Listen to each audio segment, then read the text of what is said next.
Di sini sudah tertampil Shopee yang masih grace banget, masih grace. Produknya jenis fashionnya campur-campur, pria wanita umum dan busana muslim. Atasan bawahan ada semua ini.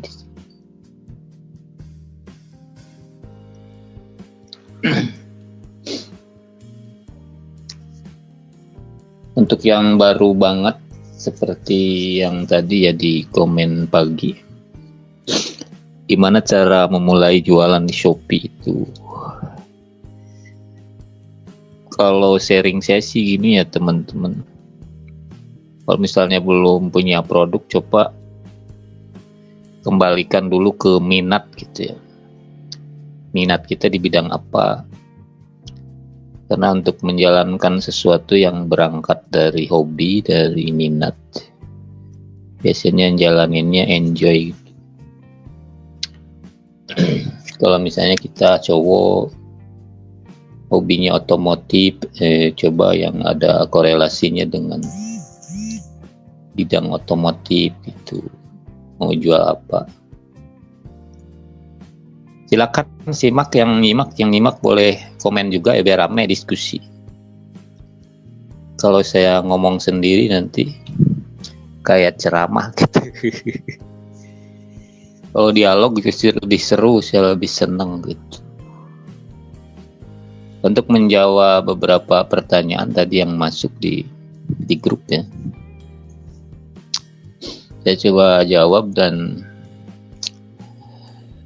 paparkan sesuai sedikit pengalaman saya mungkin gitu ya. Nah, setelah dapat kira-kira nice apa, jenis apa produk yang mau dijual, kita coba riset ringan dulu gitu. Untuk yang termudah, riset ringan di Shopee itu kita masuk ke shopee.co.id gitu, Shopee biasa ya.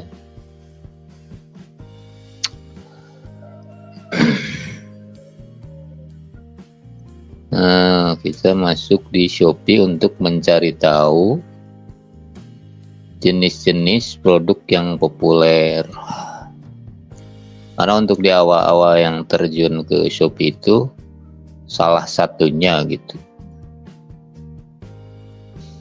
Untuk menjual produk yang bisa mempercepat terjadinya penjualan adalah salah satunya menjual produk yang lagi trending, yang lagi ngehits, yang lagi booming.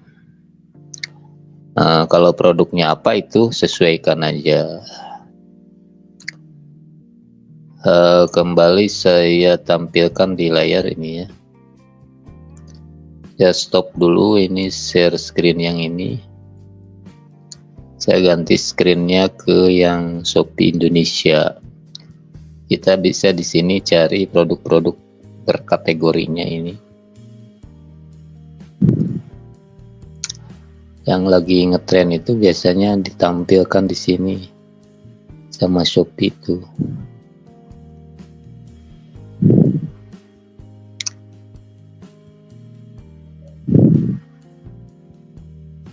Nah, ini terlaris ya. Kalau untuk jaket, di jaket biasanya ini juga di rolling kan, untuk produk-produk terlaris itu digilir gitu berdasarkan kebiasaan kita mengunjungi Shopee. Kalau kita sering ngunjungin produk-produk fashion, jadi di sini ada tuh. Karena saya sering itu buka-buka jaket. Ini adanya jadi begini, jaket. Nah, ini dari produk-produk trending itu kita bisa dapatkan ide-ide, oh ini produk ini penjualan sebulannya segini gitu, berarti ini laris gitu. Saya coba di jaket ini ya. Ini 30.000 plus per bulan terjualnya. Dan dipegang oleh kategorinya si toko ini. Ini kategori berdasarkan kategori produk terlaris itu ini. Terus kalau misalnya kita mau jualan produk ini karena trendingnya lagi lumayan gitu. Kalau misalnya modalnya juga tidak terlalu gede, ini per piece-nya 30 ribuan lah gitu. Kalau belanja di toko ini nantinya gitu, jadikan supplier. Lalu kita masuk ke tokonya, kunjungi toko, ini toko ya. Kunjungi tokonya dan lihat jumlah penjualan per bulannya dia itu laku berapa gitu untuk sejenis produk-produk ini. Nah, kita sortir di sini di terlaris. Mana? Kan ada nanti terlaris ya. Nah, ini terlaris ya, di sini terlaris. Dan memang benar yang terlaris di toko ini adalah si jaket ini. 1000 plus terjual. Kita buka lagi ini produknya di harga 29 sampai 55. Ini juga untuk menjadi satu ide ya, kita itu ngebayangin toko orang bisa sampai rame begini gitu. Terus begini kontennya loh, ada videonya, ada foto-fotonya menarik. Ini kita amati, kita tiru, nanti kita modifikasi gitu. Kira-kira seperti ini, bikin konten yang bisa membawa toko ke sampai seramai ini gitu. Jadi tidak asal kan, ini dia juga ada video, ada fotonya menarik, ada ini side card-nya, cara-cara transaksi juga. Ini kadang orang suka bingung juga ini kan tuh, gimana cara check out. Ini di screenshot di sini dijelaskan juga. Nah, ini side card-nya biar tidak nanya-nanya berulang gitu. Ini ukuran Excel berapa. Ini untuk variasi di sini ya. Dan untuk di foto utama tetap nampilin satu produk unggulannya dia. Kalaupun ada variasinya dia di belakang. Ini kalau kita mau dropship di toko ini bisa, nanti dijual di Shopee juga bisa lagi. Bisa melibatkan jasa gudang, bisa melibatkan jasa teman yang dekat dari alamat ini gitu. Atau bisa kita nyewa tempat di dekat alamatnya supplier ini. Itu lebih ribet ya. Kalau untuk di awal-awal kita nyewa gudang aja kayak kredibel gitu. Ini kan dikirim dari Bandung, Ciparai gitu. Sementara kalau misalnya teman-teman tinggalnya di Jawa ya, di mana, atau di Kalimantan, di mana, di seberang, bisa kita komunikasi dulu sama si ini, izin mau dropship gitu atau jadi reseller ya boleh. Walaupun dia tidak ngasih transaksi di luar Shopee, udah nggak usah bingung-bingung, kita ambil aja dari sini transaksi biasa. Seperti belanja biasa nantinya gini, kita beli dulu beberapa, lalu kita kirimkan ke gudang. Kalau ini dia di alamat Bandung, kalau misalnya support GoSend ya, itu lebih murah biaya kirimnya gitu loh, antara alamat supplier ini ke gudang. Kalau GoSend itu kan per kilo ya, per kilogram gitu. Tidak ada batasan kilogram gitu kan. Kalau GoSend itu jarak yang dihitung. Mau 5 kilo mau berapapun dia tetap ngitung jarak tempuh dari ini ke gudang kita yang sewaan itu. si kredibel. Nah, itu juga bisa bertahap, sesuaikan aja dengan orderan, nantinya by order. Dan kalau di jasa gudang kredibel itu kan nggak ada sewa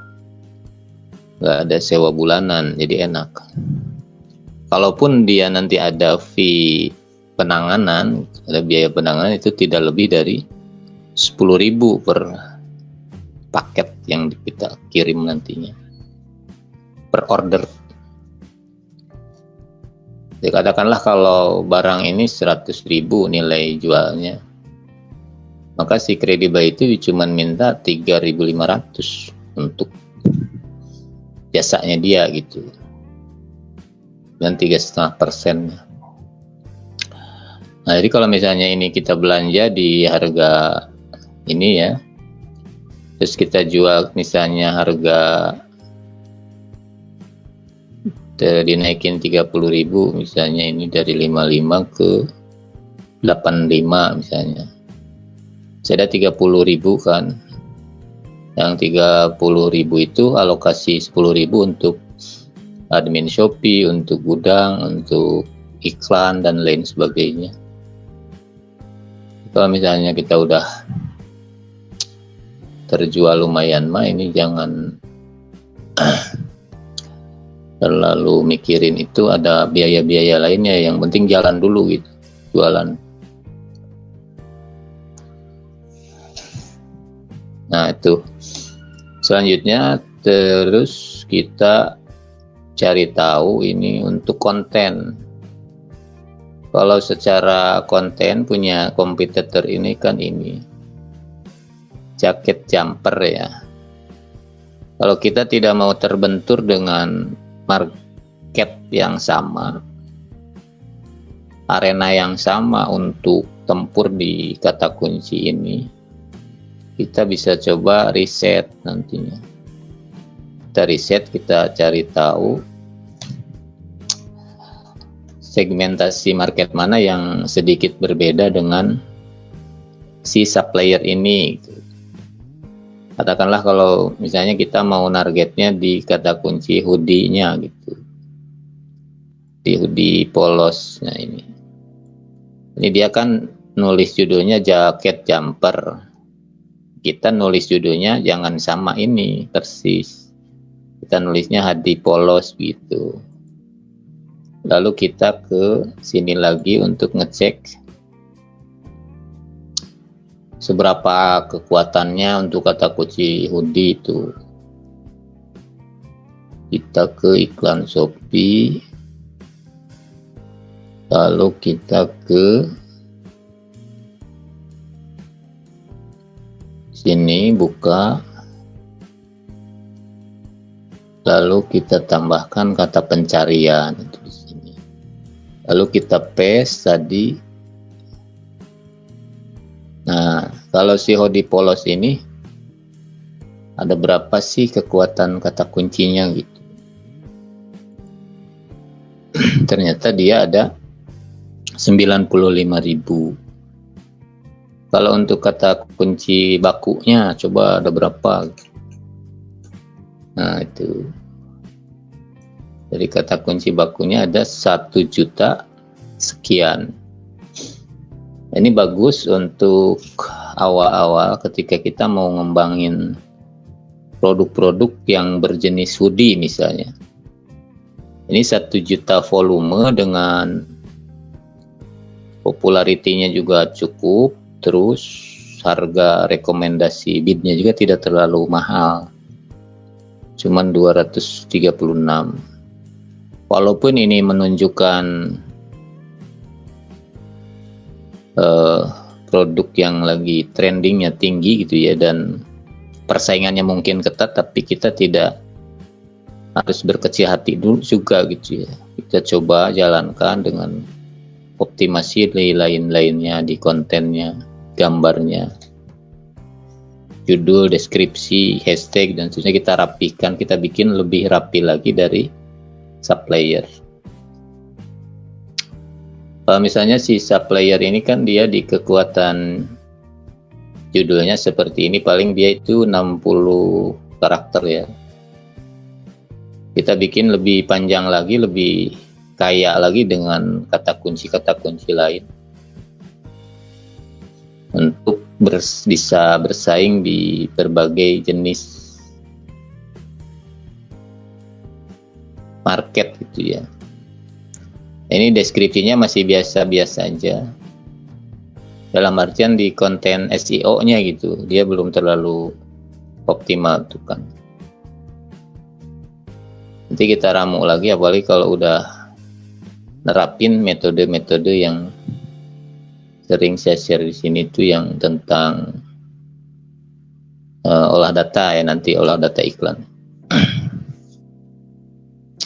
Ketika sudah kita amati ini si supplier kontennya seperti ini, kita coba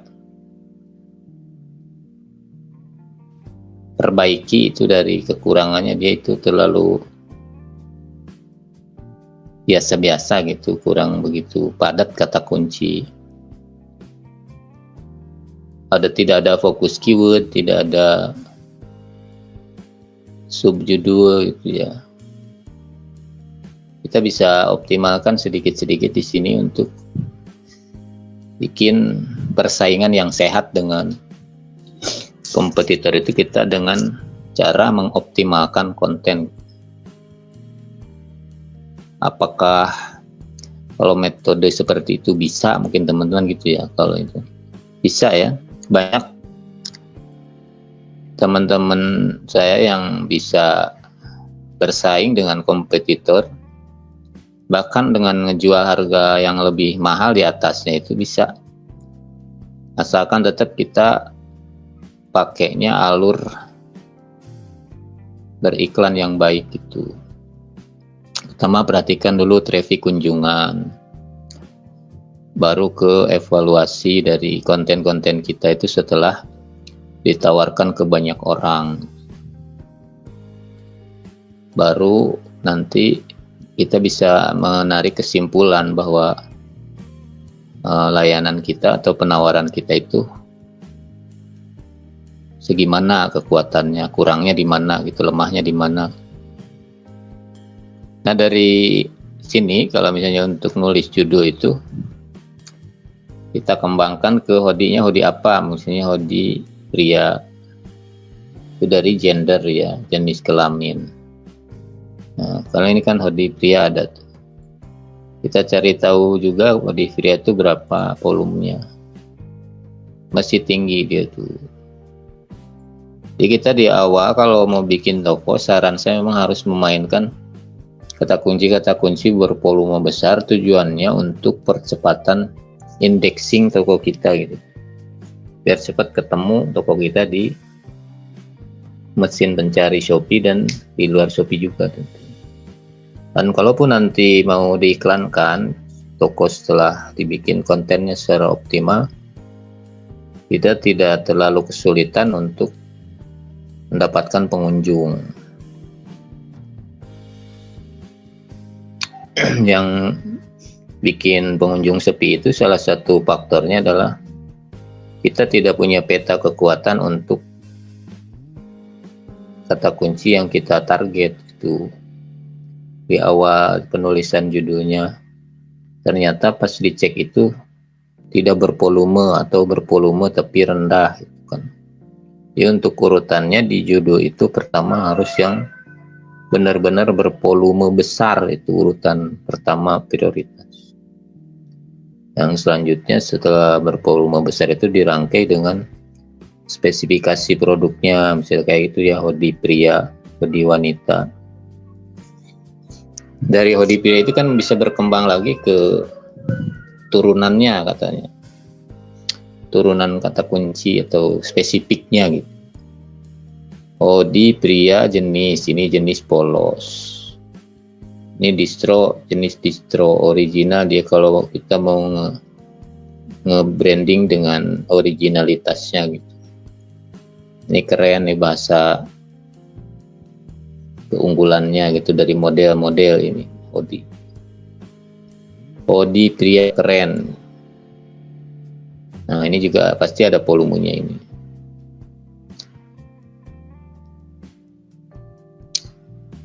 Keren, original, terbaru.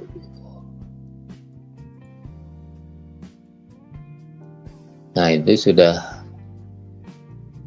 segini panjangnya, itu masih ada volumenya. Ini sangat bisa untuk dijadikan satu konten judul gitu. Udah aja nulis judul begini kan, hoodie pria keren, original, terbaru. Ini tinggal kita rapikan nanti di gaya penulisannya.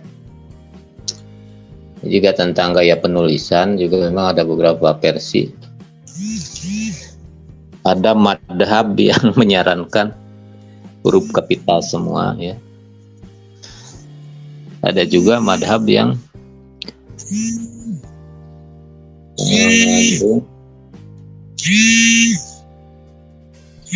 atau mengadopsi penulisan yang ramah di SEO gitu. Kayak yang di awalnya aja gede huruf kapital, yang gede terus selanjutnya kecil. Dan kalau saya pribadi cenderung menggunakan yang kedua itu. Kalau saya nulis judul itu di awalnya aja huruf kapital, selanjutnya kecil. Kapital lagi, kecil lagi, kapital lagi, kecil lagi. Itu cenderung lebih ramah di mesin pencari. Baik mesin pencari Google atau SEO. SEO di dalam gitu, Shopee-nya ya. Search engine Shopee-nya.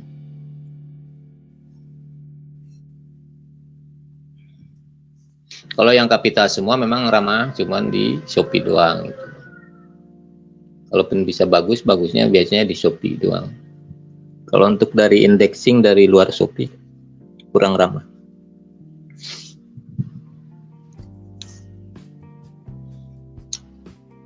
Jadi jauh-jauh sebelum kita bikin toko itu harus melakukan seperti ini kurang lebih. Riset yang dinamakan riset itu gitu ya.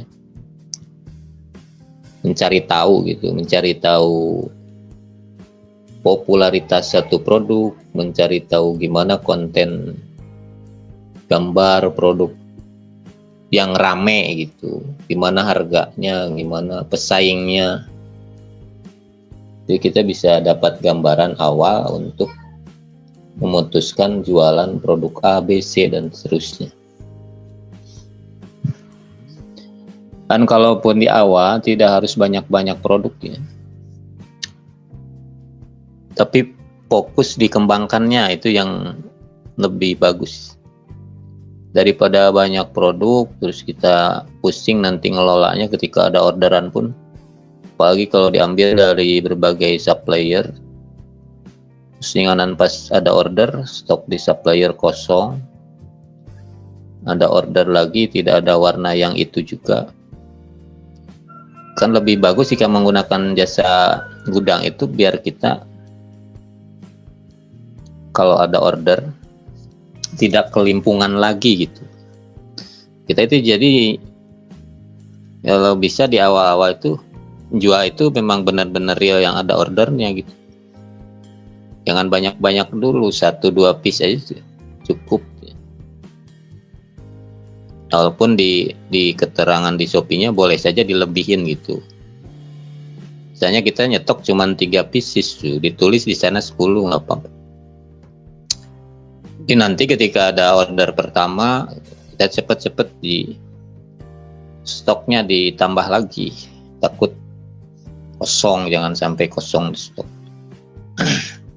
Dan enaknya juga kalau menggunakan jasa gudang itu, karena jarak yang kita setting dibikin sedekat mungkin dengan supplier, itu kita bisa cepat nangani yang order itu, jangan sampai nunggu lewat 3 hari. Yang sering jadi masalah ketika kita masih dropship itu alamat berbeda itu ya, alamat toko, alamat kita berbeda. Kita ngambil barang di Jakarta, tinggal di mana gitu. Jika ada order masuk, walaupun kita nyeting alamat kan ngasal, tidak sinkron dengan alamat supplier di kecamatannya itu.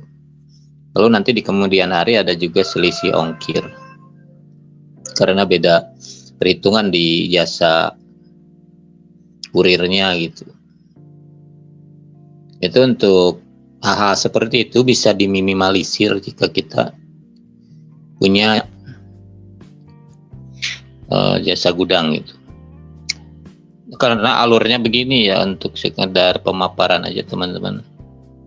Kalau misalnya kita pakai kredibel itu, kita masukkan produk kita ke gudang kredibel tuh. Terus di sana itu di repack lagi itu, di pack ulang ya, di packing ulang. Jadi tidak ada embel-embel nantinya. Nama-nama dari supplier kita. Malah bisa lebih bagus di branding dengan nama OSOP kita misalnya ya. Kita itu punya ciri khas, punya karakter sendiri biar kesannya lebih profesional gitu. Kalau di packingan itu kita ingin packing seperti apa, nanti dikomunikasikan sama pihak gudangnya.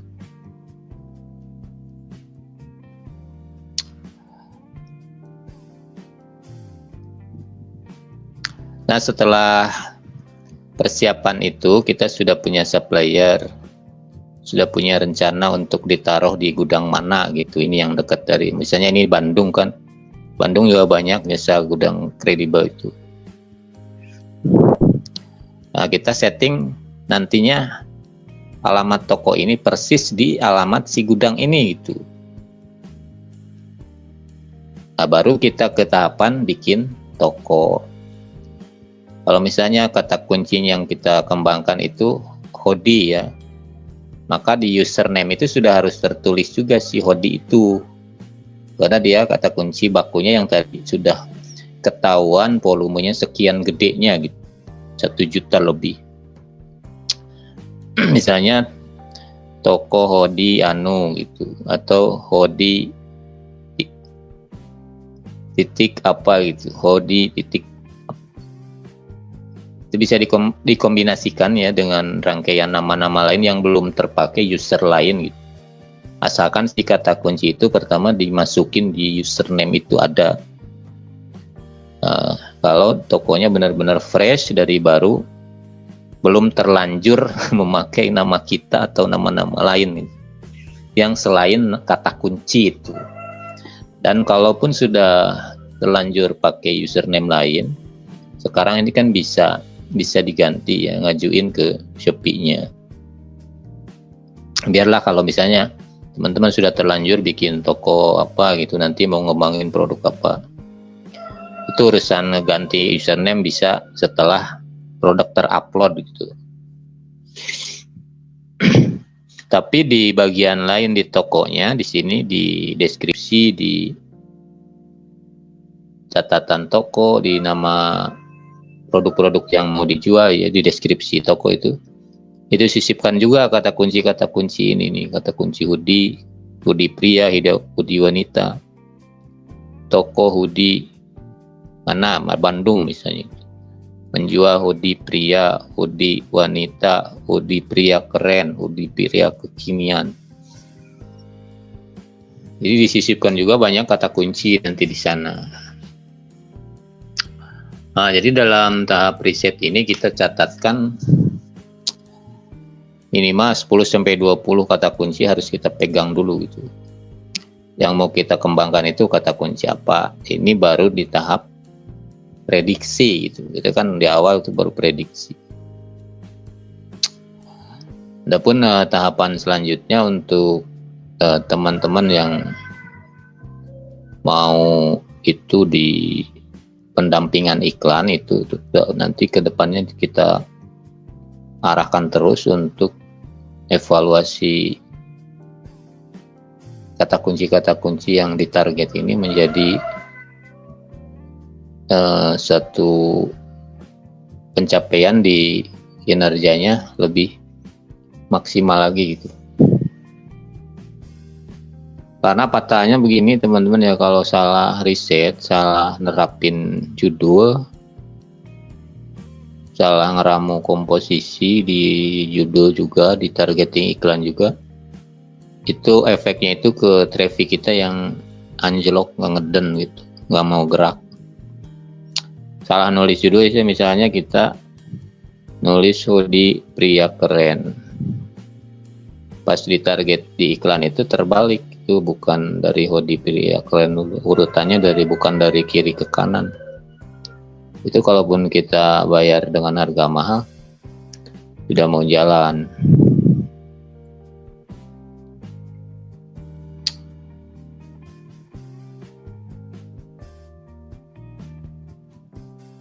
Selanjutnya setelah kita bikin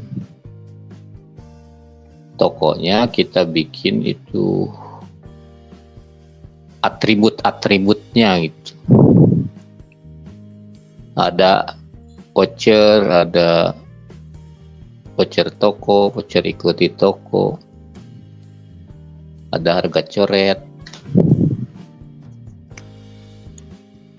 Baru pelan-pelan setelah jadi kontennya nanti diiklankan, dan di iklannya pun tidak harus sekaligus, bisa satu-satu.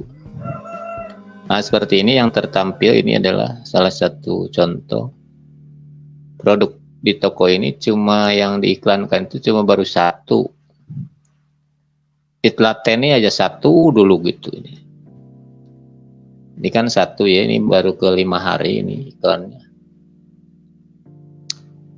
Dari 5 hari iklan itu sudah terdapat penjualan segini. 1 minggu terakhir tuh ini. Kemarin tidak ada karena kita sudah kita hentikan dulu iklannya ini.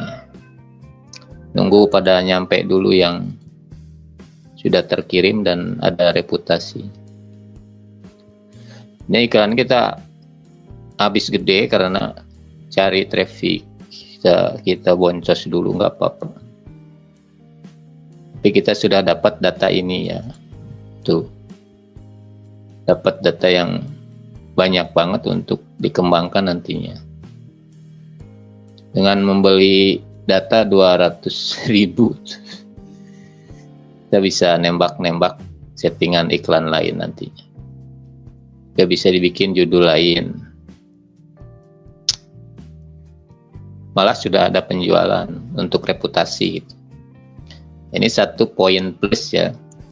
Walaupun secara nominal kita memang rugi dari biaya iklan, ini habis 221.000. Akan tetapi nilai plus lain yang didapat itu berapa ini ya. Ada 21 produk terjual. Pesanan ada 8. Ini SKU ya. Orang yang pesannya 8 gitu. Produk terjualnya 21. Dilihatnya ini dengan 200.000 itu cuman baru sampai 23.000 orang. Ini juga masih rendah banget ini. Karena idealnya kalau saya ngetes toko baru itu harus di 50.000 dulu. Satu produk itu harus dicoba diperlihatkan ke kisaran 50.000 orang lah baru dites ini ada yang beli enggak gitu. Kalau nggak ada yang beli udah anggot-anggotan itu. Berarti konten kita ada yang kurang beres gitu. Bisa dari harga terlalu mahal, foto kurang menarik, gaya bahasa penawarannya kurang baik gitu. Nanti kita evaluasi ini di nilai CTR ya. Karena untuk sementara ini CTR-nya sudah cukup ya, segini sudah 2,53. Dari 23.000 yang lihat itu ada 603 yang ngeklik dan dinyatakan dengan ini presentase klik. Jadi kalau lihat keranjang lebih banyak lagi, cuman yang jadi beli baru segini.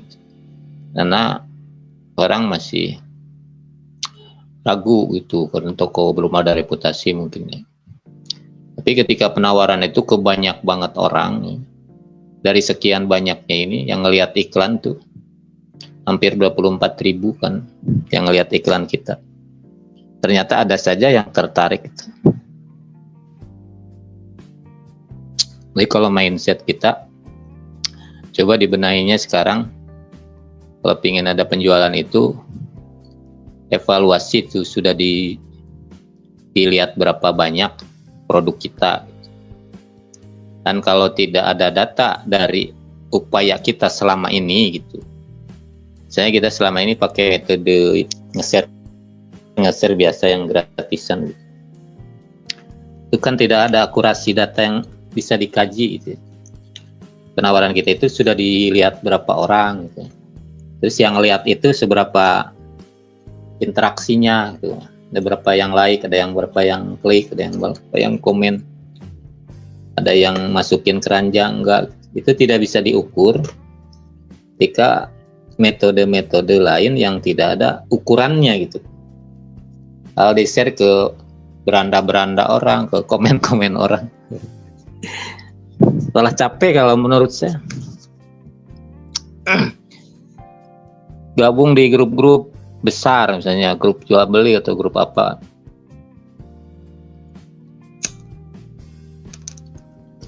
kita posting terus di sana. Itu walaupun gratisan tetap keluar modal ya. Kita harus bikin gambar juga, harus kotak juga. Belum waktu juga. Waktu menunggu terlalu lama untuk sampai ke interaksi itu.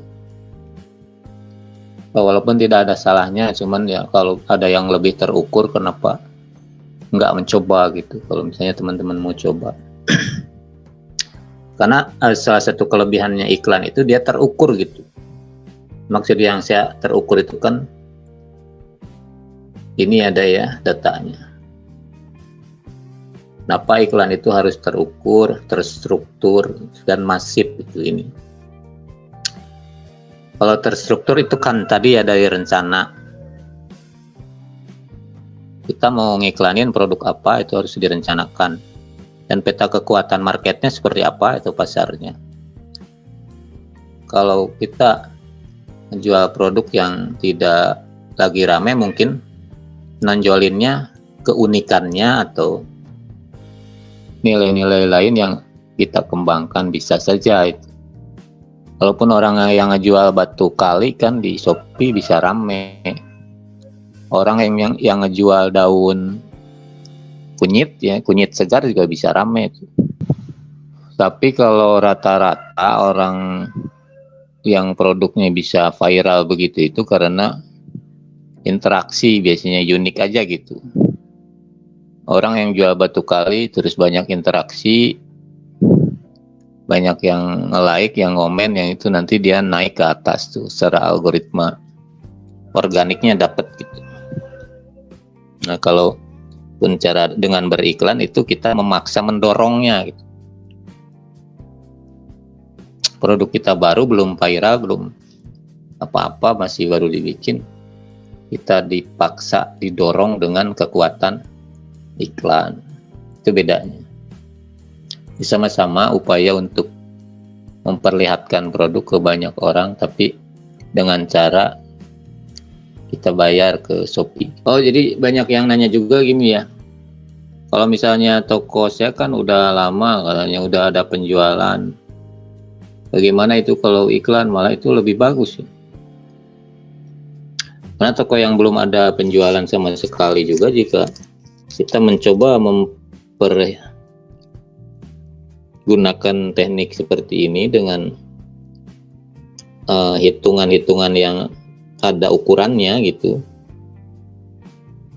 biasanya rasio konversi penjualan itu selalu dari angka yang gede dulu di atasnya gitu. Kalau penjualan satu, biasanya yang ngelihatnya lebih dari satu, bisa 10, bisa 100, bisa 200, bisa 300. Kalau dilihat aja belum, itu kan penjualan juga sangat minim terjadi.